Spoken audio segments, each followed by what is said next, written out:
Last video we played through the main story of Digimon World Dusk. It's a video game that I loved as a kid and wanted to try it again for nostalgia's sake, but I never got around to doing any of the post-game content, so that's what we're going to be doing today. For those of you who haven't seen the first video, I recommend you watch that first, but if you don't want to, no worries. I'm going to do a quick recap starting now. Digimon World Dusk is a Nintendo DS game from 2007. Our player is a Digimon Tamer part of Team Nightcrow. Nightcrow is led by Chief Julia. We like Julia. There's also another team called Lightfang that has a powerful tamer named Ko. We used to like Ko, but not anymore after the incident. Tamers train Digimon to fight in turn-based battles, and we can battle with up to 3 Digimon at a time. Digimon get stronger by gaining EXP from battles and digivolving into higher stages, but eventually they get limited by a sort of power ceiling. We can increase this ceiling and get stronger by degenerating a stage and then digivolving back up, over and over again. Right now, these are the Digimon on my team. The top 3 are my main team, and the bottom 3 I keep in the background as backup. Progress in this game is driven by completing side quests and union quests. Union quests are the important ones that drive the plot, and the side quests in between them are required but aren't relevant to the story. Every quest will have you explore wild areas while running into a bunch of random encounter battles. Union quests will have a big boss fight at the end of these areas. At the start of the game, our city was attacked by an unknown virus, and over time we did quests and fought bosses to repair parts of the city that were destroyed and figure out who the enemy is. Eventually, we learned that the main villains are Grimmon and Chronocore. We don't really know much about them, we just know that they tried to take over the world and destroy it.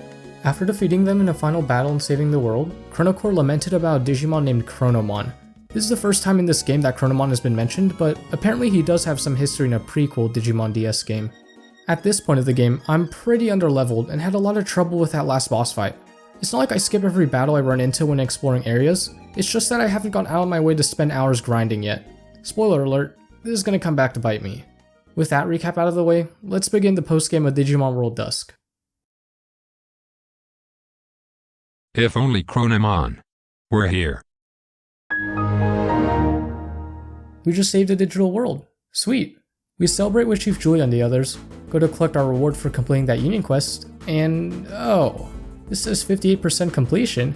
I know we've got some post-game left, but looks like we've got a lot more ground to cover than I thought. And next, the game's telling us that we have to complete some more side quests. Honestly, kind of a bummer to have to do these after literally saving the world. This side quest takes place in a newly introduced area, Shadow Abyss. Now that name sounds awesome, but my experience here was quite abysmal. For this side quest, I have to fight someone named Skull Greymon, and I actually find him pretty easily here. But before we can fight, he says I need to prove my strength and battle some other Digimon first? Like bro, seriously? I just saved the world, why are we doing this? The Digimon we have to find are named Dark Lizardmon and Lady Devimon, and oh my god, I had so much trouble finding them. Out of all the areas we've been to, Shadow Abyss was the hardest one for me to navigate. Other areas at least had a bit of extra visual flair like bridges and beaten paths, or things in the background like plants or coral. But here, we've just got this stone path and lava, and my small brain cannot tell the difference between all these areas. I ran into a lot of dead ends, did a lot of backtracking, and a lot of battles. But at least we level up a bit throughout this. I finally find one of the Digimon I'm looking for, Dark Lizardmon. I'm using my backup Digimon right now while my main team gains EXP in the background, but this battle was still really easy. Next up is Lady Devimon, who I also had a lot of trouble finding, but she wasn't much of a challenge either. And now we get to go back to where Skull Greymon was. But he's not here anymore. Great. And this sucks, because I'm pretty sure I already explored all of Shadow Abyss while looking for the first 2 Digimon, and I found a lot of dead ends here. Which leads me to believe that one of these dead ends is not a dead end anymore, and now has Skull Greymon in it. That means I have to re-explore this entire area. I eventually do find Skull Greymon spawned in a place that we've already explored. This fight was easy too, awesome, done with this quest. I'm never coming back to this area again. Let's do the next side quest. Oh no. I'm gonna gloss over this side quest because it actually went by a lot faster than the first one. But that might be because they put these quest Digimon in the exact same spot as Lady Devimon and Skull Greymon from last time. Like, they had plenty of places to put Digimon on this map but couldn't think of a different spot. With those side quests out of the way, let's get started on the story relevant union quest, the Gaia Origin Challenge. Julia tells us about a group of Digimon called Gaia Origin. They're a legendary group that's existed for a really long time, and I got the impression that they were sort of gods of this world that have been watching our every move behind the scenes. Our victory against Chronocore caught their attention, and now they want to test my strength. They await our arrival in a new area called Transfield. And I'm actually going to compliment a map for once, because I think this place is pretty cool. Transfield is a combination of 4 of the areas we've previously been to crammed into one, except now, the wild Digimon here are way stronger. Each one of these areas hosts different species of Digimon, so you get a good variety of battles. But the best part is that I found that this place is very easy to navigate. I just really wish that they created an original soundtrack for this place instead of reusing one, because this is the song that they used for the first area, the sewers. I was able to train my Digimon quite a bit from Shadow Abyss and Transfield through what I'd call natural grinding. As I walked through these areas, I got EXP from random encounter battles. I did some degenerating here, and a sprinkle of digivolving there. Not all of the members of my main team were at their mega stage yet, but you know, I handled the last couple of side quests easily with just my backup team, so let's give this boss fight a shot. We find Gaia Origin at the end of the area, and they're talking mad trash! How dare you? I'm the savior of the digital world, and if you think I'm just gonna sit by and take your attitude, then you're in for a world of trouble.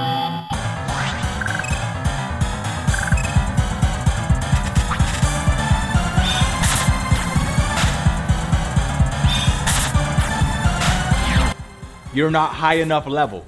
You're not high enough level. Look at you. Stupid. Now I'm stupid, huh? I look stupid. That's what you're thinking? You look stupid. Oh man. Reaching a roadblock like this was inevitable based on the way I've been playing this game, and to be honest, I've been kinda dreading having to do this. But now, it's clear that I seriously need to hunker down and grind. There are 2 things you can do to train your Digimon in this game. The first thing is, of course, doing a lot of random encounter battles. Battles let your Digimon level up for Digivolution and Degeneration. The second thing you can do is use something called the Digifarm to upgrade your stats. When we level up through battles, our stats already go up, but the Digifarm lets us upgrade them even more. I mostly neglected the Digifarm up until now, and I started using it a lot more in the post-game. One way you can use it is by just putting your Digimon in there and leaving them, and over time, their stats will passively raise in the background. The type of stat that gets raised depends on what items you put in the farm. For example, I kept this big rock in there most of the time because it boosted the attack stat. But I didn't really want to leave my Digimon in there because I needed them in my party to battle and level up with, so I opted to manually train my Digimon in the farm instead. This means putting them in the farm and using an item to raise their stat. You can't do this infinitely, of course, that'd be broken.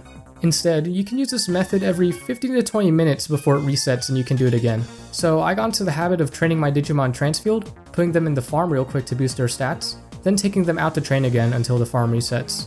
I like the concept of the Digifarm, not so much the execution. It's located in our Tamer home, so I had to walk a decent amount from Transfield to even use it. Also, the user experience for the Digifarm isn't great. It was a pretty tedious process to put my Digimon in and out of the farm one by one. The battle system has some faults too. I do like this column mechanic where you can target which opponents to attack, and it's also cool to be able to see the turn order of all the Digimon. But the load-in animations and the attack animations really overstayed their welcome. The amount of time wasted on these aspects of the Digifarm and the battle system add up. Watching videos on the side made grinding a bit more bearable, but the fact that I felt the need to do that in the first place definitely shows that this game's grinding loop isn't my cup of tea. But I'm committed to being this post-game, so let's keep pushing through. After the grind, my Digimon have gone through multiple rounds of degeneration and digivolution, are all at their mega stages, and they are beefed up. To reintroduce them, we've got the backup team, Squishy, Nemo, and Giggles. And as much as I love these guys, I don't really use them for the rest of my playthrough and stick with my main team. Bonbon is still a Dianamon, Poncho is digivolved into a Mirage Gayogomon, and who was once known as Lord Kronos has been promoted to King Kronos as an Alphamon. And dang, they look so cool.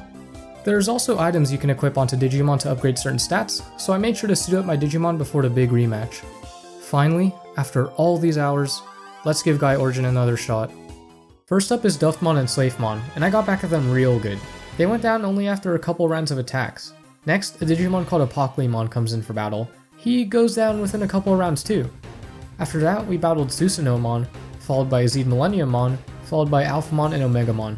I enjoyed the dialogue between Alphamon and Omegamon. They've got this funny thing going on where Alphamon starts a sentence and Omegamon finishes it. And then I finished them. Next is Beezlemon Burst Mode. He starts talking about how Digimon should live independently from tamers, and I kind of agree. I don't know how this tamer thing even started. Digimon seem way too powerful and intelligent to be tamed. But anyways, we beat him too. And then we face the final boss of Gaia Origin, Gallantmon Crimson Mode, who's the strongest of the bunch. Afterwards, we get some dialogue. We get a cool fun fact that Chaos Gallantmon used to be part of Gaia Origin. We get the scan data of Beezlemon, which means that we can add one to our party if we wanted. We get a funny diss on Kowloon Ko from the main storyline. And we get a brief mention of the plot, where Gallantmon Crimson Mode says that they were impressed by our performance during the Chrono incident.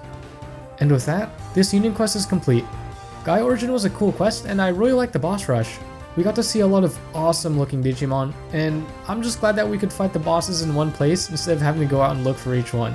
The level curve between the previous quest and this one was really steep though. In the end I did overlevel, but that's okay since this is not the last Union quest. We've got bigger fights ahead of us. The final Union quest of this game is called the Legendary Tamer. In it, we'll be going to the Digi Coliseum to fight in a tournament and achieve the status of Legend Tamer rank. But before that, I first need to work my way up all the previous ranks: Bronze, Silver, Gold, and Platinum. This was something that I was supposed to do during the main storyline, but now that we've become so strong that we beat Gaia Origin with ease, working my way up the ranks should be a breeze. First up is the battle for Bronze rank, and our Digimon outspeed these guys so much that they don't even get a turn to attack. I just wanted to mention the Digimon on the right, Magnamon. This is one of my favorite Digimon designs of all time. Next up is Silver rank. Same situation, easy. And I love the Digimon in the middle, super cool. Next up, Gold rank. This time, one of their Digimon actually gets an attack in, but that's about it. Lastly, there's Platinum rank. We get greeted by 3 Digimon who will be our opponents. The one in the middle is Imperial Dramon Paladin mode, who looks very intimidating. But these other 2 are just these little cute baby Digimon, and I don't know why they're— oh. No. Wait. Oh my god, I got destroyed. This is worse than when I first fought Gaia Origin. So I guess that means I'm gonna have to do all this grinding again. Alright, I'll be back. Hello, I'm back. It's been a while. I spent another long time grinding, same stuff as before. Battles in Transfield, boost stats in the Digifarm, repeat. Our stats are a lot higher now, and we're much better prepared for the Platinum rank battle. This rematch went by smoothly. Now that we've achieved Platinum rank, we can finally start the Legendary Tamer quest to achieve Legend rank. This quest doesn't actually show up by default at the quest counter like the other ones before though. The only way to unlock it is to do a Wi-Fi battle, but Nintendo Wi-Fi connection services shut down in 2014, making achieving this quest technically impossible today. But with a little hacker magic, the quest suddenly appears. Woo! We get the quest details from Chief Julia, who brings news that some powerful tamers from other digital worlds are arriving for a tournament. And she's really hyping these guys up. Yeah, I think I've learned my lesson. I'll be back after grinding for a while. Many hours later. For the most part when I grind, it's just degenerating and digivolving back and forth multiple times, and you don't really notice any changes besides an increase in stats. But that changes with something called DNA digivolving, and simply explained, you can combine 2 Digimon together to get a new one. There are only certain combinations that work to create a unique Digimon this way, and Poncho happens to be one of them. When DNA digivolving Poncho as a Mirage Gyogamon with a Vikemon I've been training on the side, we get Mirage Gyogamon Burst mode. The fact that even doing this is possible is so cool, and there are a bunch of amazing looking Digimon that can only be obtained through special Digivolution. For example, many of the Gaia Origin Digimon can be obtained this way. They're extremely powerful, but the process for obtaining them can get lengthy. I personally wasn't too interested in adding more Digimon like this to my team because 1, it would take a really long time, and 2, I'm not really a catch-em-all kind of player in these kinds of games anymore. When I played Digimon Dusk as a kid, I used to not mind spending a lot of time collecting as many Digimon as I could and switching out members of my team for stronger ones I collected. But now, I usually like to get a small team that I get sentimental with and stick with them till the very end. And how far my Digimon have come from the beginning of this playthrough. We've over doubled some of our stats in the post-game. Now that we've prepared more, let's begin the tournament for the Legendary Tamer quest. Our first battle is against our rival, Ko, and Julia starts rooting for him. Oh my god! It should have been me, not him! It's not fair! I'm like actually in shambles. Sure, we won this battle, but we lost the war. Next, we get introduced to characters from the Digimon manga and anime. The first 3 are Suguru, Yu, and Sho, who are characters in Digimon Next, a manga that was serialized at the time. I personally didn't read it, so I don't know anything about these guys. And I guess the game isn't that interested in telling us either because they literally say it's a long story, so let's just forget about it. Jokes aside, it's cool having these characters in the game. Our next opponents are some people that I actually recognize from the Digimon Data Squad anime. Even though I was just a casual watcher, these appearances were much appreciated. One fight is against Yoshino and Crier, and the other is against Marcus and Thomas. They each use their partner Digimon from their shows to battle, which is some awesome fan service. The grand finale of the tournament is against a renowned researcher named Kogure and his Digimon, Chronomon Holy Mode. Oh snap, so this is Chronomon. But I'm not 100% sure if this Chronomon Holy Mode is the same Chronomon that was mentioned before. I'm guessing that there is a connection and these guys showed up in the prequel Digimon DS game, but I don't want to look too far into this and spoil myself just in case I play that in the future. I know he's supposed to be tough being the final boss, but I guess I grinded too much again since I didn't really have any trouble beating him. With this victory, we've officially achieved the Legend rank. For this Union Quest, I was expecting all of the fights to be like the Platinum rank battle, but on steroids. And I guess that led me to over-leveling out of fear. But I still enjoyed this quest because we got to see some awesome Digimon, and it was a great way to treat Digimon fans by referencing characters from the anime and manga. After the tournament, we report to Julia, who praises us as the pride of Nightcrow. We go to the quest counter to receive our reward, and with that, we've officially completed Digimon Dusk post-game content and can finally call this playthrough complete.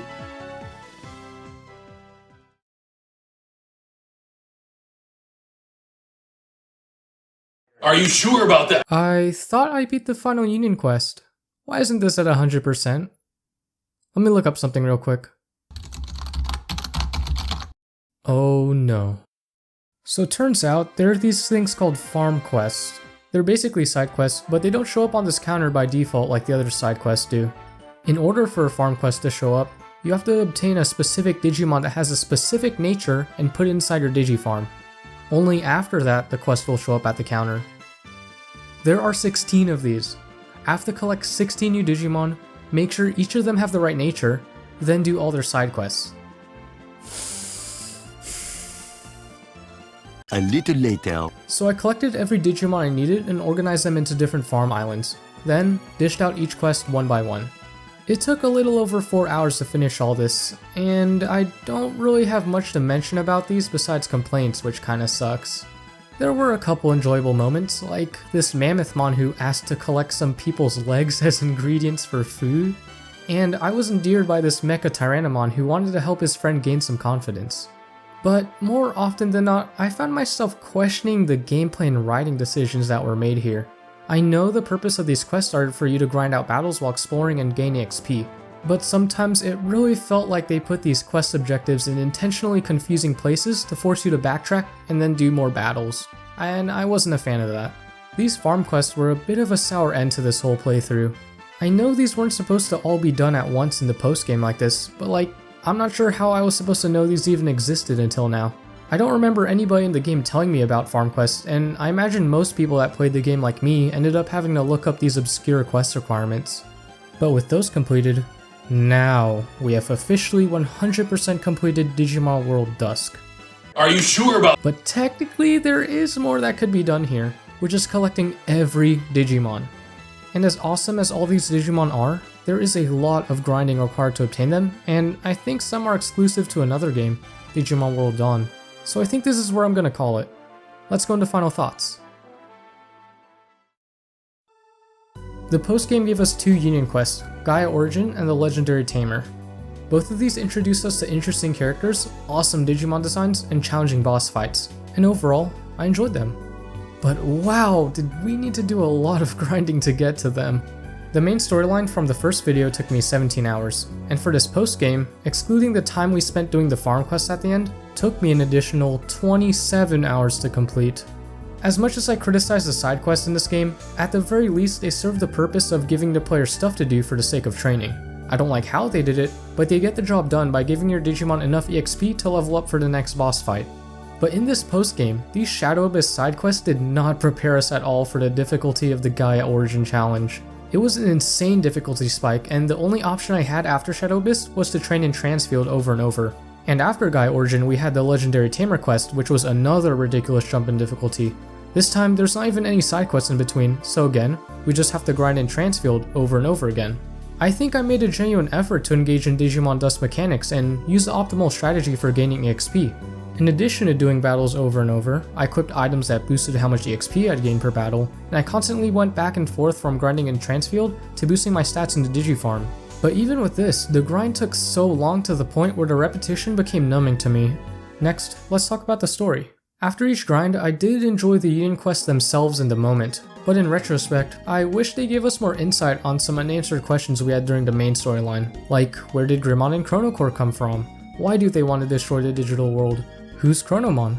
But they unfortunately didn't give us much. Like after we defeated Gaia Origin, Gallantmon Crimson Mode goes, yes, I heard your performance was outstanding during the Chrono incidents. Oh, and in the Legendary Tamer quest, we fought Chronomon Holy Mode, so now I know what he looks like. And yeah, that's about it. I feel like Digimon Dusk gave us these glimpses of a more compelling story, like, whoa, Gaia Origin, they've got some ancient beginnings before the city even existed.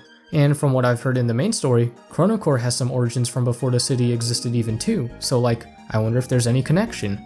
And after I defeated Omnimon, he made an easy to miss side remark of, not again, as if I'm not the first powerful tamer to have challenged them like this. What's up with that? I want to hear more. I know that I am missing some context from the prequel DS game about Chronomon and some other stuff, but I wish they put a bit more effort to build a compelling story in this game, the one I'm actually playing. Now I know I'm being a bit negative on the gameplay and the story, so let's do a change of pace and bring up what I think is one of the best parts of Digimon Dusk. There is an immense amount of Digimon you can collect, and in addition to normal Digivolution, there's things like DNA Digivolving and Armor Digivolving where you can obtain some of the best Digimon in the game. And there's practically no limit to how strong you can get them because you can infinitely degenerate and Digivolve them to boost their stats. Even if your favorite Digimon is this small baby looking one, it's possible for you to turn it into an absolute powerhouse with this system. Those who love the Digimon series, love collecting Digimon, and are forgiving of the grind it takes to obtain them, will have a great time in this game. Even though I'm not a big fan of this game's grind, I'm still really glad I got to return to one of my beloved childhood games. I would be interested in seeing this game remade with some quality of life improvements, and some comments from last video pointed out that there is one in development. I also heard great things about a sequel to this game, Digimon Cyber Sleuth. I might check that out one day. But for now, this is where our journey ends. I relived being a Necro Tamer, fought tough bosses, and raised powerful Digimon. Thank you for joining me on this playthrough, and I'll see you next time.